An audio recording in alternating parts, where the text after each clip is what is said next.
আসসালামু আলাইকুম। আমি একজন ডেন্টাল সার্জন। আমি ডক্টর আনিকা তাবাসসুম বলছি।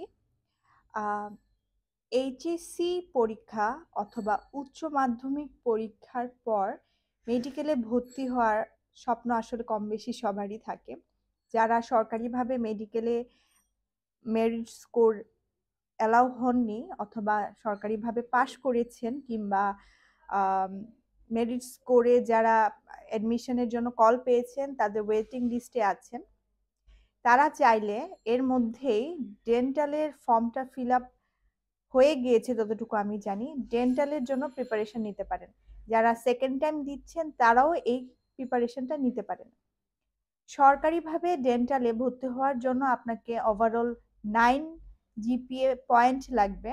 এসএসসি এইচএসসি মিলিয়ে 4.5 4.5 এর উপরে থাকলে আপনি সরকারি ডেন্টাল অথবা সরকারি মেডিকেলে ভর্তির জন্য এলিজিবল হতে পারবেন।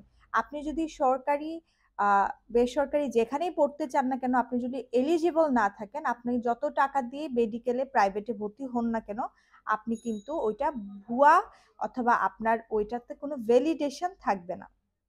২ নাম্বার যে জিনিসটা, মেডিকেল অথবা ডেন্টালে ভর্তি পরীক্ষা দেওয়ার পর আপনার যদি পাস মার্ক, কাট মার্ক ৪০ এর উপর না থাকে, তখনও যদি আপনি অনেক মোটা অঙ্কের টাকা দিয়ে প্রাইভেটে ভর্তি হন, আপনার ভর্তিটা বাতিল হয়ে যেতে পারে। তাই সাবধান। ৩ নাম্বার যে জিনিসটা, সেটা হচ্ছে আপনার ভর্তির সময় প্রাইভেটেও অনেক পরীক্ষা দেওয়া লাগতে পারে। সেক্ষেত্রে আপনি মেরিট অনুযায়ী ডোনেশন পেতে পারেন, স্কলারশিপ পেতে পারেন। তাই ভর্তি হলে যে আপনাকে অনেক টাকা দিতে হবে তা না। তবে ন্যূনতম একটা অ্যামাউন্ট আপনাকে ওখানে ডোনেশন হিসেবে অথবা অ্যাডমিশনের সময় অ্যাডমিশন ফি হিসেবে আপনাকে দিতে হবে। এসএসসি অথবা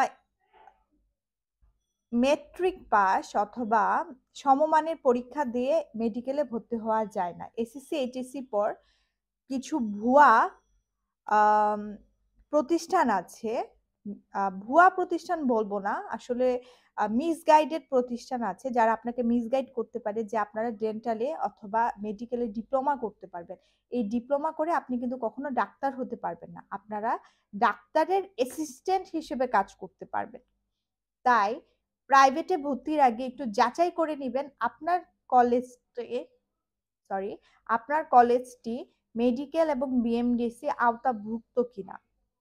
না হলে আপনার ভর্তির পরও অনেক হয়রানির শিকার হতে পারবেন। আজকে এতটুকুই।